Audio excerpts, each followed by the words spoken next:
आमर तो महासंघ निष्पत्ति आम कली करवा ना कली यहाँ हूँ प्रकृत श्रेष्ठ कली कली अर्थ पुराण ज्ञान को कलना करवा हूँ कली तामान नुहे जो अश्लील भाषा सबा कली नुहे गोटे भागवतर गोटे पद अच्छी बिना अब टे शुणा भागवत गोटे पद अच्छी जगन्नाथ दास निजे लिखिं कृष्ण को नमी पणे पछे ईश्वर नमिब प्रत्यक्ष ए पदरु एतिकी मु बुझुची जे कृष्ण को पछे नमस्कार करिवो ईश्वर को आग नमस्कार करिवो तेनु कृष्ण ईश्वर दी जन जह कृष्ण सह ईश्वर ईश्वर जह सह कृष्ण से नुहे ये जन अलग अलग तेणु एपट नाविक कृष्ण की आमको बुझेबे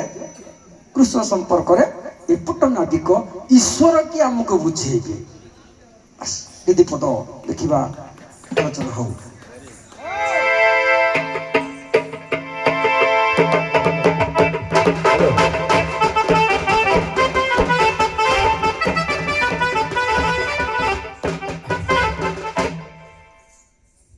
सारंगर कथा कृष्ण नमिम पणे पछे ईश्वर नमिम प्रत्यक्ष ईश्वर परम कृष्ण सचिदानंद विग्रह आदि अनादि गोविंद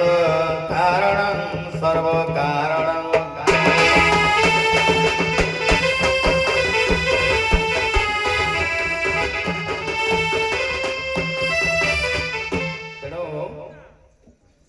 शास्त्र कहे ईश्वर परम कृष्ण किंतु सारंगर कथा ईश्वर अलग कृष्ण मध्य अलग वेदरे कृष्ण को कहगला कृष्ण तू भगवान स्वयं ये संसार भितर कृष्ण समस्त को अवतार देइछन्ते निजे अवतारी पुरुष तेणु बाबा रे आकर्षयति कृष्ण निज आड़ को जे आकर्षण करे संसार समस्त को तांको कृष्ण कहा जाए तेरे एबे ईश्वर आम पीयूषा कहिबे एटा कहू न कोन पई हां पीयूषा हमर नहीं मते शीत हो जिला मु एटा गोटे लगे कि नाली भारी हां शीत मते से ना हो से शीत को खाइ दो मु देखिले कोनी मते शीत खाउ जी मु देखिले पीयूषा शीत को खाइ दो जी की मेडिसिन रखी देखे जाने ये शीत को खाई खाई के बुढ़ापा कहि कृष्ण तू भगवान सब सच्चिदानंद विग्रह कृष्ण सब भगवान मैं महापुर आज्ञा मैं महापुर मो आज्ञा रे मैं जहा कहबा मैं देखिबा के काम देखिबा ईश्वर कृष्ण गुरु सलाई सलाई तमरा हम पद कहले ईश्वर परम कृष्ण अरे कृष्ण हो जी किए आको जानिबा बोले जगन्नाथ दास भागवत रे कहले बोले जगन्नाथ दास पळा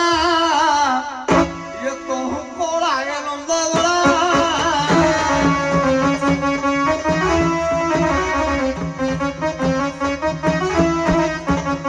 अरे पो ताको आउ गुटे भाषा रे कहा जाई जी बोले पांडव दुख नाशाय अर्जुन से अर्ध जीवन ये सालो शिष्य विनाशाय वासुदेव नमस्तुते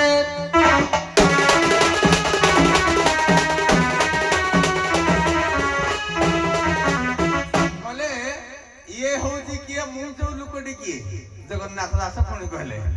कहले त्रिगुण संग जार नाही ये उद्धव ईश्वरटी सही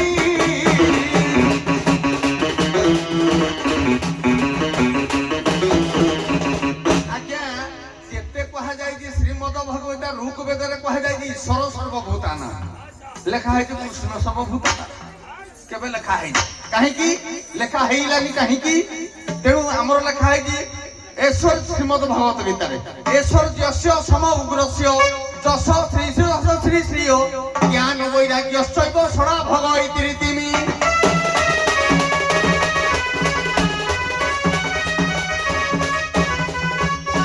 आज्ञा कृष्ण 6टा ऐश्वर्यर अधिकारी हेले बोली नाटा कृष्ण कृष्ण तेणु आमर गर्ग संहिता रे आज्ञा कृष्ण शब्दर अर्थ लगा दिया जाइए तेणु हाड़ को जाऊनी कहले लंबिब कथा तेणु ए मो भलिया ईश्वर ठारू केते कृष्ण केते राम କେତେ ଇଏ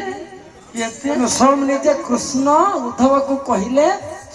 ତ୍ରିଗୁଣ ସଙ୍ଗୀ ଯାର ନାହିଁ ଉଦ୍ଧବ ଭବ ଈଶ୍ୱର ବିଷୟ ସାରେ ପୁଣି କହିଲା କଣ ଜାଣିକି ଏ ତ୍ରିଗୁଣ ରଚୁ କର ଧରି ମୃଗୀ ନ ଚାଏ ନର ହରି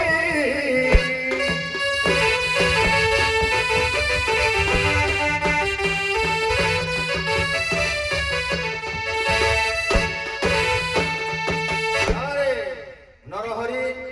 ମୁଁ କହିଲି କୃଷ୍ଣ ତୁ ଭଗବାନ ସ୍ୱୟଂ ଗୀତାରେ ଅର୍ଜୁନକୁ ଭଗବାନ କହିଲେ ଅର୍ଜୁନ ସାମନା ପଟେ କିଏ ଅର୍ଜୁନ କହୁଛି ମୋର ଗୁରୁ ମୋର ଜେଜେବାପା ପିତାମହ ଭୀଷ୍ମ କହିଲେ ଏସବୁ ମାୟା କରି କରାଉ ଥାଏ ମୁହିଁ ମୋ ବିନୁ ଅନ୍ୟ ଗତି ନାହିଁ ମତେ ତୁ ଦେଖେ ମାମେକଂ ଶରଣଂ ବ୍ରଜ କହିଲା ମତେ ଦେଖେ ମୁଇଁ ସବୁ ସୃଷ୍ଟି କରିବା ବାଲା ମୁଇଁ ଏ ତ୍ରିଗୁଣ ରଜୁ করে ଧରି তো ভଳିଆ কৃষ্ণକୁ ମୃଗୀ ବେଳିଆ ଏବେକା ଜୀବଜନ୍ତୁ କେତେ ଜୀବଜନ୍ତୁ କେତେ ସକଳ ଘଟେ ପୁରିଥିବା ପରମ ବ୍ରହ୍ମ ପୁରୁଷଙ୍କୁ ସମସ୍ତଙ୍କୁ ଜୀବ ରୂପୀ ବ୍ରହ୍ମକୁ ନଚଉଛି ମୁଇଁ ତେଣୁ ମୁଇଁ ତ୍ରିଗୁଣ ରଜୁ ତ୍ରିଗୁଣ ସଙ୍ଗ ଯାର ନାହିଁ ତାହାକୁ ଈଶ୍ୱର ଉଦ୍ଧବ ଈଶ୍ୱରଟି ସେଇଠି ବାବାରେ ହେଲେ ତ୍ରିଗୁଣ ରଜୁ করে ଧରି ମୁଇଁ ନଚଉଥାଏ ସଂସାର ସମସ୍ତଙ୍କୁ ତେଣୁ ବାବୁ ମୁଇଁ ଉପରେ ଅଛି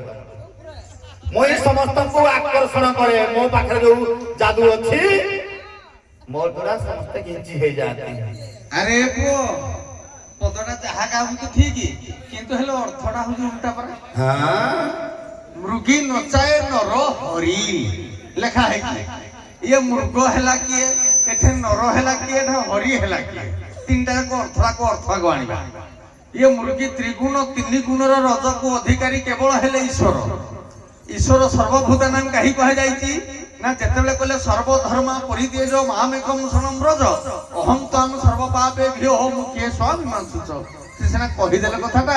जदि कहले मु उद्धार करबी आज्ञा भगवान कृष्ण अर्जुन को सदगति देई पाले कि ताले युधिष्ठिर कोन पई जणे गले आ सब गुडा को मूर्छरे पड़ले काहे कि ना जेते जीव जगत भीतर दियारे हला कहले मन कहले ये मानव जन्म जिते जन्म होइछंती सब वास्तव रूप धारण करती सब मगे निश्चित दिन मरिबे तेणु भगवान कृष्ण जन्म हेले मध्य भी से आज्ञा मरले कि नहीं प्रयाण कहा जाए आमको मनुष्य को कहते हम मरिगला भल होला सारे तेणु टिके टिके भल कथा रही अच्युतानंद महापुरुष कहले कहले ये तीन गुण रु केमिति अतीत हेले काहाको पाइबा प्रथमे आज्ञा सूक्ष्म ब्रह्म स्थूल ब्रह्म आग स्थूल ब्रह्म तापर सूक्ष्म ब्रह्म तापर कारण ब्रह्म तीनटा तक दर्शन देखिबे आज्ञा केमिति ना कृष्ण हेले आज्ञा वास्तव स्थूल ब्रह्म ताकू देखि परिबा नर रूप रे तापर जिवा विष्णु को निराकार विष्णु जी अछंती जे निराकार विष्णु कहिते मुई इदि तयारी करजी माने गोटे कथा आगो सद्गुरु चिंतन गुरु हमको देखले पाठ प्रथमे गुरु हेले हमर कृष्ण कृष्ण बंदे जगत गुरु कि नहीं तेणु आमर कहा जाए भाषा जगन्नाथ दास भागवत लिखिछंती जे जे आमर प्रकृत रे गुरु किए एकई गुरु जगन्नाथ ए आउ के ओथिला समर्थ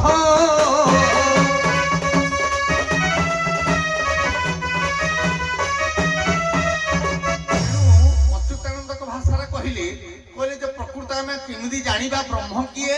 किमिति परम ब्रह्म जानिबा तीन प्रकार ब्रह्म गोटे हला स्थूल ब्रह्म गोटे हला हमरो स्थूल ब्रह्म सूक्ष्म ब्रह्म एवं आ गोटे हला कारण ब्रह्म आ गोटे वेद मतरे हम जानिबा जे हमरो ब्रह्म परम ब्रह्म एवं निर्गुण ब्रह्म तेणु निर्गुण ब्रह्म जिए ता थारु ये तीन गुडा को सब निर्गुण रु साकार हले निराकार जहा जलाधार रूप हला जलाधार रूप रु आज्ञा साकार ब्रह्म हले जहा कि भगवान कृष्ण तेणु ईश्वर आ कृष्ण को भितरे पार्थक्य प्रभेद होजी एति सारे कृष्ण परिपूर्णतम अवतार तांको पूर्व प्रभुଙ୍କର ଯଦି अवतार होई अवतार 6टा भागରେ विभक्त अंश अंशास आवेग कला पूर्ण परिपूर्ण अवतार प्रभु हेले परिपूर्ण अवतार तेणु ये ईश्वरଙ୍କ ठाରୁ ବି ଉପରେ ईश्वर परम कृष्ण सच्चिदानंद विग्रह ବୁଝିପାରିଲେ କଥା ସାରେ? ସାରେ, ତେଣୁ ସାରେ ଟିକେ ମତେ ବିଶା ସାରେ ଆମର ବହି ଶ୍ରୀକୃଷ୍ଣ ଲୀଳା ଖଣ୍ଡ ନୃସିଂହ ପ୍ରସାଦ ମିଶ୍ରଙ୍କ ଲେଖା। ଏ ଗୋପୀ ମାନେ ଏଇ ଯୋଉ ଗୋପୀ ଜନ୍ମ ହୋଇଛନ୍ତି ତାଙ୍କର ଏଇ କୃଷ୍ଣଙ୍କର ଯୋଉ ଅବତାର ଗୁଡାକ ପୂର୍ବରୁ ହେଇଛି, ଯୋଉ 10 ଅବତାର ହବା 32 ଅବତାର ହଉ ଯାହା ସବୁ ଅବତାର ହେଇଛି, ଏଇ ଅବତାରରେ କୃଷ୍ଣଙ୍କର ଅବତାରକୁ ବା ରାମକୁ ଯେମିତି ଦଣ୍ଡକାରଣ୍ୟରେ ଗୋପୀ ମାନେ ଆଶା କଲେ, ବଳି ଦ୍ୱାରରେ ବାମନ ଭଗବାନଙ୍କୁ ଦେଖିକି ସେମିତି ବି ଆକର୍ଷିତ ହୋଇଛି। ଏମିତି ଯେତେ ଯୁଗରେ ପ୍ରଭୁଙ୍କ ରୂପକୁ ଦେଖି ସମସ୍ତେ ମୋହିତ ହୋଇଛନ୍ତି, ତାଙ୍କର କ୍ଷମତା ନଥିଲା ନାରୀ କରିବାର କି ରାଣୀ କରିବାର। ସେ କହିଲେ ଯୁଗ ଆସିବ ପ୍ରଭୁ ଆମର ଆସିବେ, ସେତେବେଳେ ତମେ ସବୁ ତାଙ୍କ ଅଙ୍ଗ ରହିବ। ତେଣୁ କୃଷ୍ଣ ହିଁ କୃଷ୍ଣସ୍ତୁ ଭଗବାନ ସ୍ୱୟଂ, ସେ ହିଁ ସବୁ ମୂଳର କାରଣ। ସାର୍ ଗୋଟେ ବଢିଆ କଥା, ଏଇ ଯୋଉ ଶ୍ଲୋକ ଗୁଡାକ ମୁଁ ଦେଖିଲି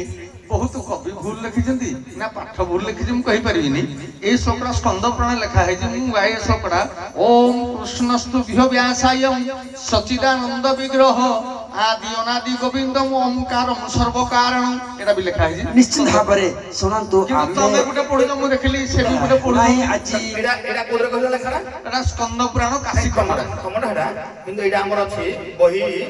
ଦେଖନ୍ତୁ ଆମର ପ୍ରତ୍ୟେକ ବହିରେ ଗୋଟେ ଶ୍ଲୋକ ଦଉଛି। ଆମର ଦିନକୁଶ ଦାସଙ୍କର ଲେଖାରେ ଉପରେ ଅଛି, ଯୋଉଟା ଅଛି ଅପ୍ରାକୃତ ପ୍ରେମବର୍ତ୍ତୀ ଜୟରାଧ ହରି, ଏଟା ହଉଛି ଇଏ ଆଙ୍କର ଲେଖା ଅଭିମନ୍ୟୁ ସାମନ୍ତ ସାଙ୍କର, ସେଥିରେ ବି ଲେଖା ଅଛି। ହଁ, ବହୁତ ନାନା ମୁନିଙ୍କର ନାନା ମତ ରହିଛି, ଉଭୟଙ୍କର ଆଲୋଚନା ସମାଲୋଚନା ମଧ୍ୟ ମୁଁ ଶୁଣିଲି। କିନ୍ତୁ ଏଇ ପଦଟା ମୁଁ ଯୋଉ ପଦଟା ଦେଇଥିଲି ତାର ତାତ୍ପର୍ଯ୍ୟକୁ ଟିକେ ମନକୁ ନବ କି ନବ ମୁଁ କହିପାରିବିନି, ବାଧ୍ୟ କରିବିନି। ଜଗନ୍ନାଥ ଦାସ ନିଜେ କଲମ କରିଦେଇଛନ୍ତି ଯେ କୃଷ୍ଣକୁ ନମି ପଣେ ପଛେ ଈଶ୍ୱର ନମିବ ପ୍ରତ୍ୟକ୍ଷୀ, ମାନେ କୃଷ୍ଣକୁ ପଛରେ ବରଂ ପଣେ ନମସ୍କାର କରିବ କିନ୍ତୁ ଈଶ୍ୱରକୁ ଆଗ ନମସ୍କାର କରିବ। ତାହେଲେ ସେ ଈଶ୍ୱର କୃଷ୍ଣ ତ କହିଲେ ବାପା ଶୁଣ, ବାପା କହିଲା ପରେ ଆଉ କଣ ଅଛି, ଶେଷରେ ଚୋପା ଛଡେଇଦେବି। କୃଷ୍ଣସ୍ତୁ ଭଗବାନ ସଚିଦାନନ୍ଦ ବିଗ୍ରହ ଆଦି ଅନାଦି ଗୋବିନ୍ଦ ସର୍ବ କାରଣ କାରଣମ୍। କଲା କୃଷ୍ଣକୁ ଭଗବାନ ବୋଲି ଅନେକ ପ୍ରମାଣ ମଧ୍ୟ ରହିଛି, କିନ୍ତୁ ଈଶ୍ୱର କିଏ ବୋଲି ଆମେ ଧନ୍ଦି ହେଉଛେ। ଜଗନ୍ନାଥ ଦାସ କଲମ କରିଛନ୍ତି, ତାଙ୍କ ମୁଣ୍ଡ ଆମ ମୁଣ୍ଡ ଆକାଶ ପାତାଳ ପ୍ରଭେଦ। କଲମ କରିଛନ୍ତି କଣ, ଗୁରୁଙ୍କୁ ନମଣିବ ନର, ଗୁରୁ ହିଁ ସାକ୍ଷାତ ଈଶ୍ୱର। ଆମେ ଆଉ କୁଆଡକୁ ଯିବାନି, ଗୁରୁ ହେଉଛନ୍ତି ଆମର ସାକ୍ଷାତରେ ଈଶ୍ୱର। ସେଇଥିପାଇଁ କବୀର ଦାସ କହିଛନ୍ତି, ଗୁରୁ ଗୋବିନ୍ଦ ଦଉଖଡେ କାକୁ ଲାଗେ ପାୟ, ବଲିହାରି ଗୁରୁ ଆପନେ ଗୋବିନ୍ଦ ଦିଏ ବତାୟ। ଆମେ ଗୋବିନ୍ଦକୁ ଦେଖିନେ, ଗୋବିନ୍ଦକୁ ଚିହ୍ନିନେ, କୃଷ୍ଣକୁ ଦେଖିନେ ଚିହ୍ନିନେ, କିନ୍ତୁ ଆମ ଗୁରୁକୁ ତ ଚିହ୍ନିଛେ। ତେଣୁ ଗୁରୁ ଗୋବିନ୍ଦ ଯେତେବେଳେ ଏକାବେଳେ ଆସି ପହଞ୍ଚି ଗଲେ, ମୁଁ ଗୁରୁକୁ ଚିହ୍ନିଛି ମାନେ ଆଗ ଗୁରୁଙ୍କୁ ପ୍ରଣାମ କରିବି। ପ୍ରଣାମ କରିସାରିଲା ପରେ ଆଜ୍ଞା ସେ ଜଣକ କିଏ, ଗୁରୁ ଚିହ୍ନେଇ ଦେବେ କୃଷ୍ଣଙ୍କୁ। ସୁନ୍ଦର ଆଲୋଚନା ସମାଲୋଚନା ଏଇଠି ଥାଉ, ପୁଣି ମଞ୍ଚ ଆସିଲେ ଦେଖିବା। ଅଛି ଆଗକୁ ତ ବହୁତ ମଞ୍ଚ ବସିଛି, ଆଉ କିଛି ନାହିଁ। ରାଧା ସାମ୍ନାକୁ ପଳେଇ ଆସ। ରାଧେ